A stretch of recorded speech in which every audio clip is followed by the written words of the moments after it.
In my previous life, I like to think of myself as something of a middle school basketball superstar. Right. I obviously was a big baller. I was very tall in middle school. I was as tall as I am now when I was 12 years old. I am 6'2", technically 6'1 and 3/4 in freedom units, but I round up for obvious reasons. And I am allowed to round up mathematically because I'm over half above 6'1". So I was very tall when I was, 12, 13 years old. And we played basketball at a high level. I was out there. I could touch the rim. I was nearly dunking. I was splashing J's. But it was pretty intense.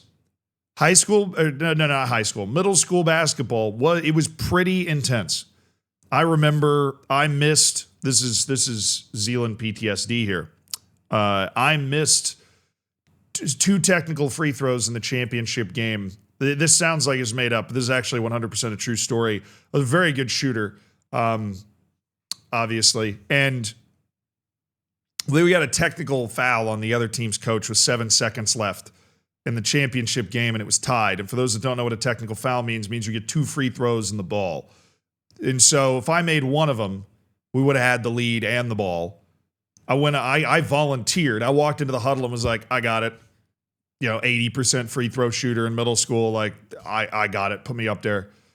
I went up there, hit the back of the rim both times, came out both times, and we lost in overtime. And I had an emotional breakdown that it took like a week to get over.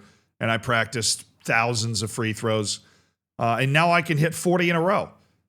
Could have used that in middle school to overcome that dramatic personal trauma, but the end result is that I will make every free throw that's ever looked me square in the face better than an NBA player now, particularly the 7-foot ones that can't shoot free throws.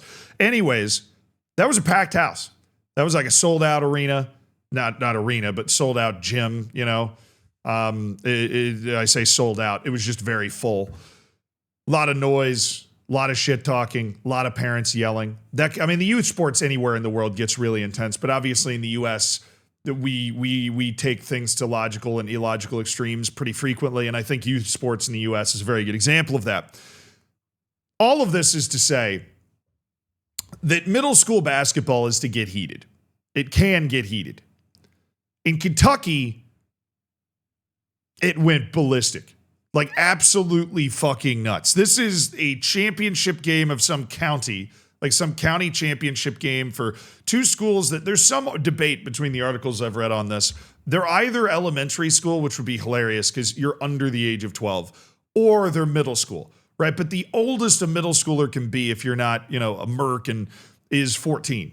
So these are 12, 13-year-old kids that are playing in a county championship for middle school basketball. Carr Creek is putting some belt to ass here. They're up 48-30 on Emelina in what, according to one of the articles, is the fourth quarter of the game, although that doesn't seem apparent on this mom and pop stream that's been put together. But I am incredibly thankful for this mom and pop stream because it does present us with one of the greatest sporting moments in American history, a massive brawl at a rural Kentucky middle school basketball game, which starts actually, you're expecting this to start with the parents, right? You're probably looking, I don't know what I put as the title and thumbnail of this video, but you're probably looking at, parents on the floor. This was actually the kids that started it, right? Now, in every middle school class, there's always that one fight that's legendary, when like Ryan and Austin decided to like chuck knucks in the bathroom.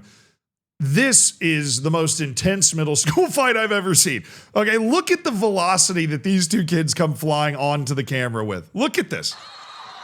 Look at that. This is some WWE shit in the middle of the court.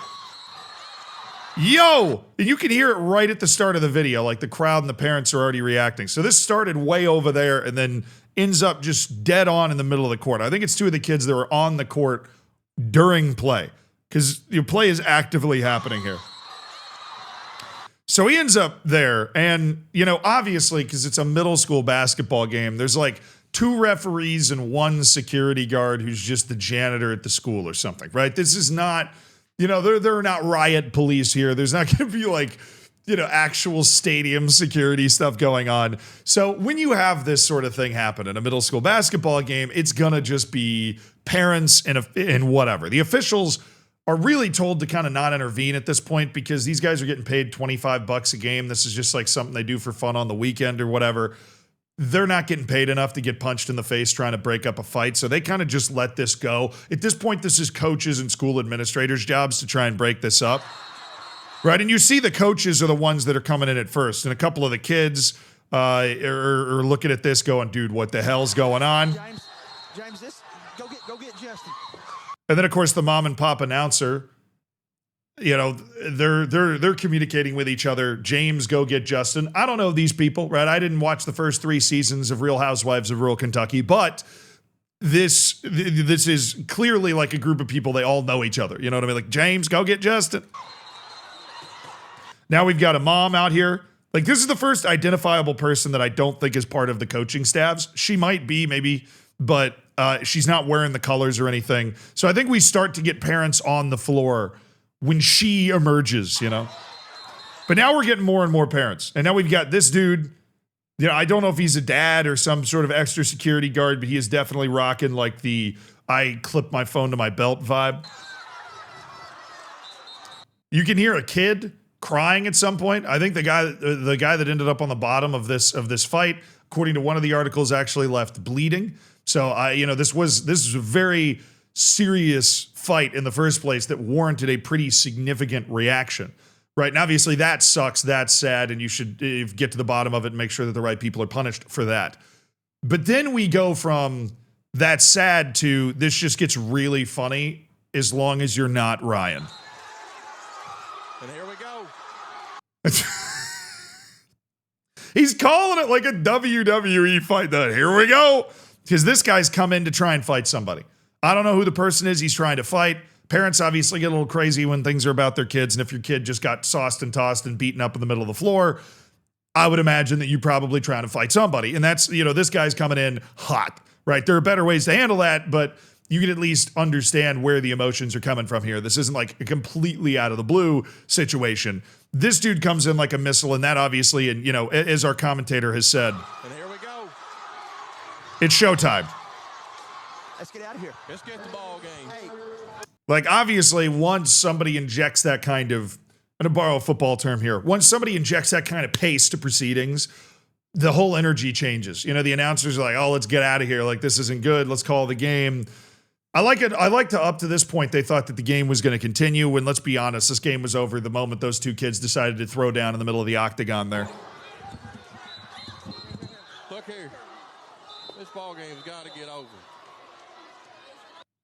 So the brawl gets broken up for the most part.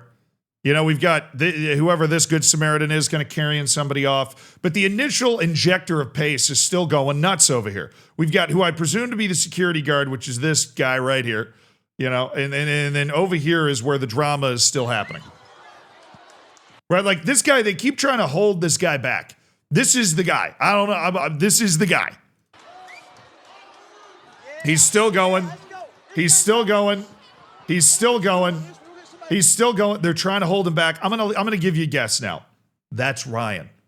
So you know where this, like Ryan can't take a hint here. Ryan is frothing at the mouth. He's like a bull getting ready for the 8-second ride. He's trying to get to wherever the hell Ryan thinks he needs to get to here. And the security guard obviously is getting help from just random Good Samaritans who are trying to hold this guy back. But he's just standing there kind of going, halt, stop. You shall not pass. And he keeps going. He keeps going. You hear the people in the background yelling, this game is over. No shit. It's a middle school basketball game. It really doesn't matter. And then he keeps going. He keeps going. He's still going. And he's tased. And they just tased Ryan. Sorry. And they just tased Ryan. This ball game is over. And you can hear, like, the fans, I would assume, of the other team are now cheering that this parent has been tased literally on the logo. We've got Paul Blart here who laid down the law. I actually think he's probably justified in this. I don't know. Like, I guess this guy's probably just equipped with a taser here in the first place. This guy, Ryan, is just not stopping. Right? He is on a mission from God. He is trying to, he's been held up and restrained by these random people for a long time, and he just tases him. And you know what? That kind of stops him. And they just tased dry. This ball game is over.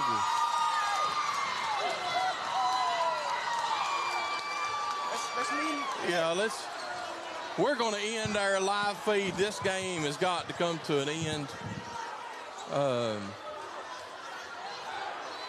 And there goes the live feed. They decided to end it there. But shout out to kids sports for just bringing the best out of people.